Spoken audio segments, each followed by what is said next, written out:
60টি বর্জনীয়র 1 number, বিলম্বে ইফতার করবেন না কখনো। 1 নাম্বার, দেরি করে ইফতার করা নিষিদ্ধ। ইহুদিরা দেরি করে ইফতার করে। লা ইয়াজালুন নাসু আলা খাইরিন মা আজ্জালুল ফিতরা।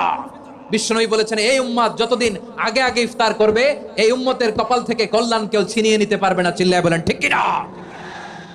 আজানের জন্য বসে থাকবেন না, সময় দেখবেন। স্থানীয় সময়ে যখন সূর্যাস্ত হওয়া মাত্রই বিসমিল্লাহ, খেজুর খেয়ে ফেলবো। পারবেন তো নাকি দেরি করবেন? 2 নাম্বার, রমাদানের পবিত্রতা বজায় রাখবো। কোনো তর্ক বিতর্ক অশ্লীলতায় আমরা জড়াবো না, ঝগড়া করবো না, সরাসরিও না, ফেসবুকেও না।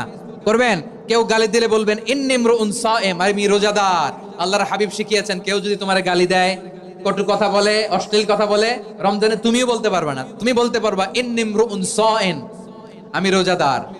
আজকে থেকে নিয়ত করেন, রমজানে কেউ গালি দিলে আপনি একটা গালি দিবেন নাকি? কি বলবেন? রোজাদার, রমজানের পবিত্রতা আমি ভঙ্গ